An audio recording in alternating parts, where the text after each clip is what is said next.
kasari, good afternoon and welcome back to my YouTube channel. So for today's video mga kasari, ayan, mag-share na naman po ako sa inyo ng another business tips. Ngayon guys is kasama ko si Basha, tulog siya dito sa sahig at ako nakaupo dito sa mababa na upuan, as in ganyan lang kataas. Kaya kung makikita nyo yung background ko na delata and condiment section ay medyo nasa mababa ako. 'Di ba? So, yun mga kasari, ang i-share ko po sa inyo, wag na tayong magpatumpik-tumpik pa, is tips para di ka na dinadaan-daanan ni customer. Ano nga ba tong mga tips na to? Una, eto guys, based on my experience, marahil na i-experience nyo na din to. Tips para hindi ka na dinadaan-daanan ni customer. Alamin mo kung ano yung mga binibili nila na paninda. So, 'di ba tayo minsan, magtataka tayo, ba't kaya itong kapitbahay ko hindi bumibili sa akin? So, pagdaan niya, abangan mo. Hindi naman sa pagiging chismosa. Tingnan mo yung mga binibili niya. So, mapapaisip ka, meron naman ako nito. Minsan kasi ang ginagawa ko mga kasari, kapag bumili sa akin yung taong yun, sinasabi ko na, ay, meron ako ng ganyan. Sasabihin nila, ay, meron ka pala niyan. Nakala ko kasi wala. So, maganda rin mga kasari na maging vocal tayo. Yung parang i-introduce natin yung mga items natin na meron pala tayo. So, ang pinaka doon guys is mapagmatsyag tayo.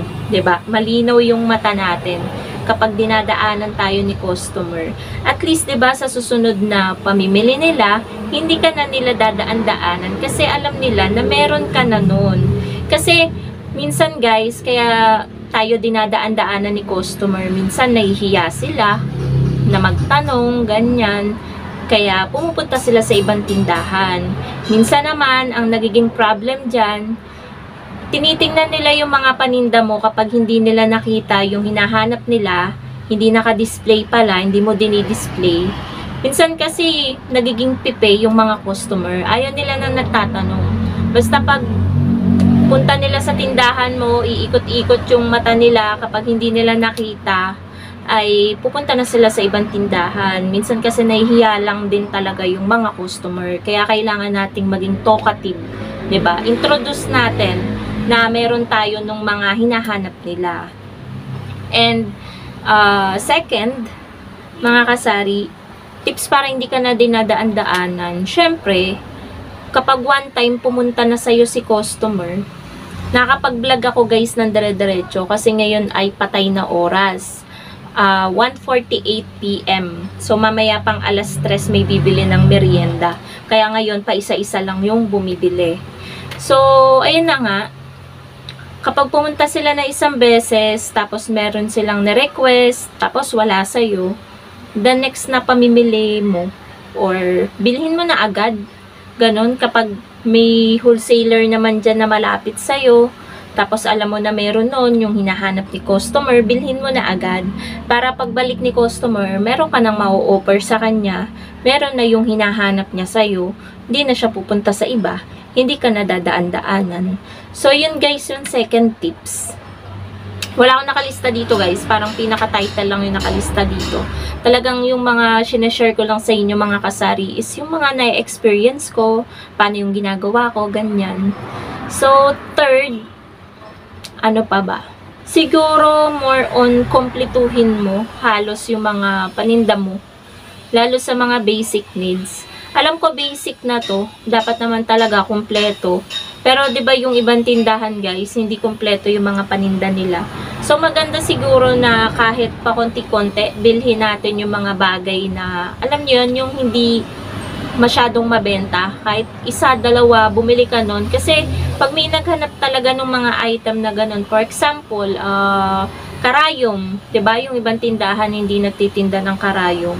Mura lang naman ang karayom, bumili ka nung isang pad, 'di ba? Magkano lang 'yun? 10, 15 pesos, ilang peraso na, benta mo piso isa, ang laki din ng tubo. So, ayun mga kasari, kapag alam kasi ni customer yung mga sinulid, yan, hindi naman niya parating hinahanap sa tindahan, magbenta ka pa rin nun. Lagyan mo lang ng akmang patong na tubo, kasi yung mga slow moving, dapat dun tayo naglalagay talaga ng medyo malaking tubo. Kasi hindi nga natin siya naro-rolling ng mabilis. Kasi slow moving items nga siya. So, ayun. Dapat third is halos kompletuhin natin yung mga paninda natin. Lalo mga basic, mga bigas, mantika, itlog. Diba mga kasari, noodles, delata. Yung mga araw-araw na hinahanap, sibuyas, bawang, ganyan. So, yun guys yung parang pinaka ko, tips talaga. And, pang-apat, dati dinadaan-daanan lang ako Nagtatanong-tanong sila kung meron na ako nito, GCash. Pang-apat is GCash. Kasi guys, sobrang in demand ngayon ng GCash Yung bang hindi lang naman cash in, cash out, pwede na rin mag-load, pwede na rin magbayad ng kuryente at tubig, RFID, ang dami pa, bank transfer, ang dami pwedeng gawin sa GCash. Kaya sobrang siya talagang hanapin na talaga sa tindahan. Alam niyo yun guys, araw-araw merong nag-GCash. So kaya nga tayo meron ditong listahan. Ayan. Etong notebook na to, regalo to nung Pasko. Nagamit ko siya para dito sa natin, record ng GCash transaction. So everyday may nag-GCash.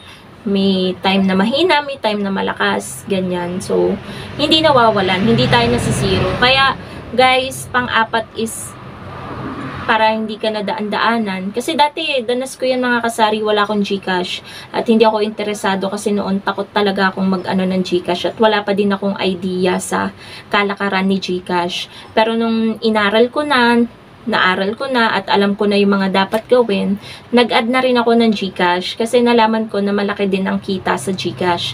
Kaya yun, pang-apat ba to? Basta yun nga, guys. Para hindi ka nadaan-daanan, maglagay ka ng GCash. Kasi malaki talaga ang kita sa GCash, lalo sa cash in, cash out, lalo din sa mga pay bills. Yun, mga Meralco bill, water bill, ganyan. So, may charge kasi yun, diba? Depende sa inyong mga tindera kung magkano nyo papatungan. So, tips para hindi ka dinadaan-daanan, of course, isama na rin natin yung attitude mo as a sari-sari store owner. Kasi may mga tindera kasi talaga na, alam niyo yun, na masungit. Ako, pinagkakamalan akong masungit, pero kapag nakabili na sila dito, ganyan, hindi naman ako masungit. Itsura ko lang talaga ang masungit. Yun talaga yung unang impression sa akin ng tao. Mukha daw akong masungit at mataray. Pero kapag nakilala naman nila ako, hindi naman, guys. Pero hindi ako friendly. Hindi ako masyadong nakikipag-usap kay customer. So, may narinig ako guys. Ito yung dadaan na maingay na tricycle talaga. So, pag malapit na siya, hihinto muna ako sa pagsasalita. Ayan, medyo malapit na siya. Padaanin muna natin mga kasari. So, sana hindi tumahol si Basha kasi galit na galit yan sa sasakyan na yan si Basha Ayan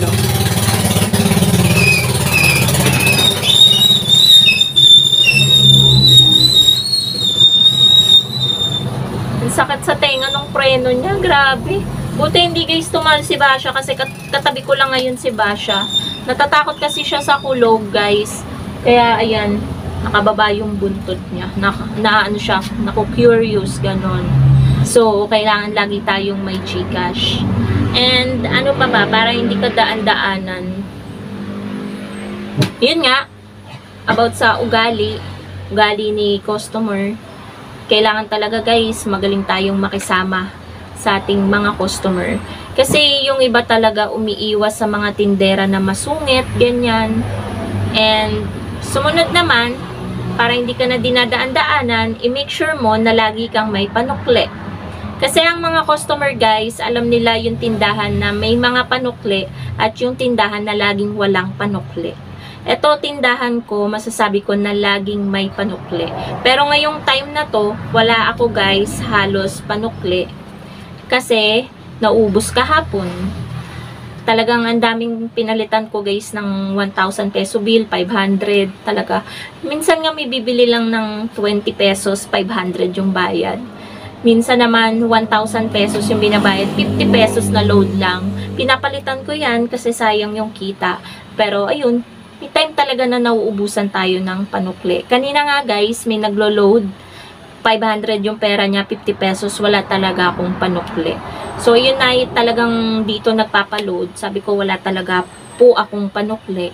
Ayun, naintindihan naman niya, pumunta siya sa iba, dun siya nagpa-load. So, no choice kasi talaga mga kasari, wala talagang as in akong makukuhanan ng ano. Meron ako dito coins, kaso nakakahiya naman na ipanukli yung talagang coins talaga, mga kasari, nakabalot-balot ko na. So, ayun, lagi nating i-make sure na lagi tayong may panukli para hindi tayo guys dinadaan-daanan.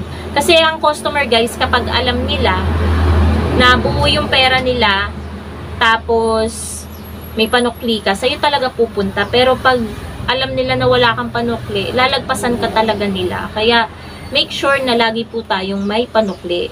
May negosyo tayo, so kailangan nating mag-provide ng panukli everyday. So, yun lang naman mga kasari ang masishare ko sa inyo na mga tips para hindi na po kayo dinadaan-daanan ng dating customer nila noon, customer mo na ngayon. So, thank you so much for watching mga kasari. I hope na nag-enjoy kayo dito sa nade-distract ako kay Basha, tumahol na kasi. I hope nag-enjoy kayo dito sa aking vlog. Based on my experience to, lahat mga kasari yun na share ko sa inyo. Thank you so much for watching and happy selling po sa inyong lahat. Bye guys!